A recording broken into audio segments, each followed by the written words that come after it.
ভাই প্রশ্ন করেছেন যে বিবাহের সময় বরযাত্রা নিয়ে কনে আনতে যাওয়ার হুকুম মেহরবানি করে জানাবেন। একটি বইয়ে পড়েছিলাম বরযাত্রা হলো হিন্দুদের সংস্কৃতি। আরেকটি চমৎকার গুরুত্বপূর্ণ প্রশ্ন করেছেন এই ভাই, যে বিবাহের সময় বরযাত্রা মানে কনে আনার সময় বরের সাথে বিশাল একটা বহর নিয়ে যায়, অনেকগুলো গাড়ি একসাথে যায়, শত শত মানুষ যায়, কনের বাড়িতে গিয়ে খাওয়া দাওয়া করে আমোদ ফুর্তি করে এরপরে কনেকে উঠাইয়া নিয়ে আসে।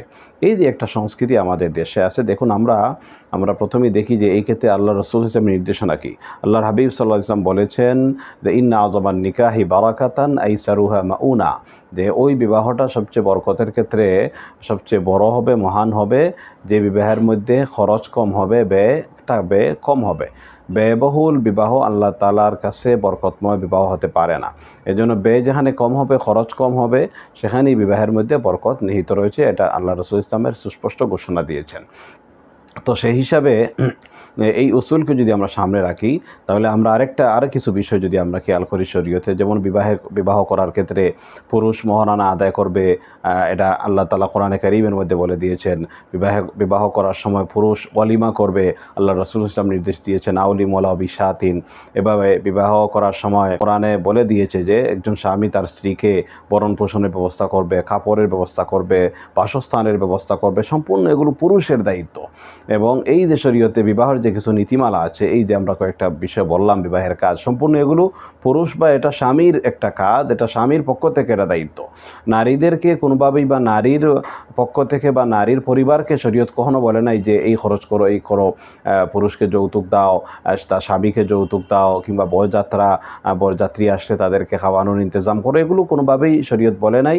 বা ইসলামের ইতিহাসে আল্লাহ রাসূল ইসলামের যুগ থেকে নিয়ে সাহাবায়ে কেরাম পরবর্তী খায়রুল কুরুনের যুগ, সোনালী যুগে এই রকমের কোনো রীতি ছিল না যে বরযাত্রা যাবে কনের বাড়িতে গিয়ে শত শত হয়ে যাবে, আর যাওয়ার পরে সেখানে খাওয়া দাওয়া হবে সবাই মিলে, এরপরে কনে নিয়ে আসবে, এরকমের কোনো রীতি ইসলামের ইতিহাসে পাওয়া যায় না।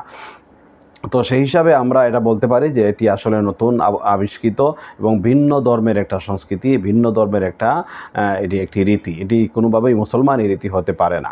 একজন মানুষ যখন তার কনেকে যখন একজন বাবা বিয়ে দেয়, তখন তার ভিতরে এমনিতেই বিরহ, ব্যথা, বিচ্ছেদের, নিজের কলিজার টুকরা নিজের সন্তানকে পাত্রস্থ করার যে একটা কষ্ট, এই সময় আবার বরযাত্রীদেরকে খাওয়ানোর যে একটা রীতি আমাদের দেশে আছে, এটা সম্পূর্ণ জুলুম ছাড়া আর কিছু হতে পারে না। এর জন্য এই জুলুম থেকে আমাদেরকে বেরিয়ে আসতে হবে। তাছাড়া দেখুন আল্লাহ রাসূল সাল্লাল্লাহু আলাইহি ওয়াসাল্লাম বলেছেন লা ইয়াহিল্লু মাল ইমরিইম মুসলিমিন ইল্লা বিতিবি নাফসিহি, কোনো মুসলমানের সম্পদ, মাল তার সন্তুষ্টি ছাড়া গ্রহণ করা এটা কোনোভাবেই হালাল নয়। তো এখানে বরযাত্রা যখন আসে, কোনো একজন কনের, সব কনের বাবারা তো আবার ধনীও থাকে না। অধিকাংশ কনেদের, বাংলাদেশের প্রেক্ষাপটে অধিকাংশ কনেদের বাবারাই গরিব থাকে। সেই হিসাবে এখানে শত শত হয়ে যখন বরযাত্রী আসে, তখন অবশ্যই কনের বাবা এটা বরপক্ষের মনতুষ্টির জন্য এই আয়োজনটা করে থাকে, কোনোভাবেই আনন্দের সাথে এই অনুষ্ঠানটা করে থাকে না। সমাজ রক্ষার জন্য, সমাজে মুখ রক্ষার জন্য, বরপক্ষের মনতুষ্টির জন্য এটা করে থাকে। এটা কোনোভাবেই ইসলাম এটাকে উৎসাহ দেয় না, অনুমোদন করে না। সেই হিসাবে এটা থেকে আমাদের বেরিয়ে আসতে হবে। কনের আসলে আমরা যদি দেখি বিবাহের নিয়মগুলো, যদি আমরা ইসলামী শরীয়ত যেভাবে আমাদেরকে দেখিয়েছে, শিখিয়েছে, সেটা যদি আমরা পর্যালোচনা করি, তাহলে আমরা দেখতে পাই যে আসলে নারী পক্ষের তেমন কোনো খরচ বলতে কিছু নেই। নারীরা শুধুমাত্র নারী পক্ষ বা নারীর বাবা, অভিভাবক যারা আছেন, তারা শুধুমাত্র মেয়েকে উঠাইয়া দিবে। হ্যাঁ, এটা যদি হতে পারে, এটা এমনও হতে পারে যে নারী পক্ষ বা যে স্ত্রী আছে, স্ত্রীর বাবা বা অভিভাবকরা যদি স্বেচ্ছায় তারা যদি কিছু মেহমানদারি করাতে চায় বরপক্ষদেরকে, তাহলে তারা কিছু সংখ্যক মেহমান নিয়ে আসবে এবং এখানে কি খাওয়া দাওয়া করে যাবে। কিন্তু আমাদের দেশে সম্পূর্ণ উল্টা হয়ে গেছে, যে আমাদের দেশে যেখানে ওয়ালিমা করার কথা আল্লাহ রাসূল বলেছেন, হযরত আব্দুর রহমান ইবনে আউফ রাদিয়াল্লাহু তাআলা আনহুকে আল্লাহ রাসূল বলেছেন আউলিম ওয়ালাউ বিশাতিন, যে একটা ছাগল হইল তুমি ওয়ালিমা করো।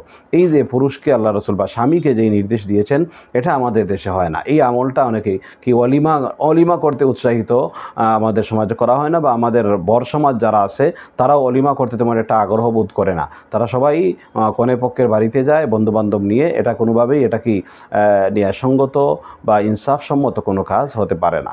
এই জন্য আমরা এই কাজ থেকে বেরিয়ে আসতে হবে।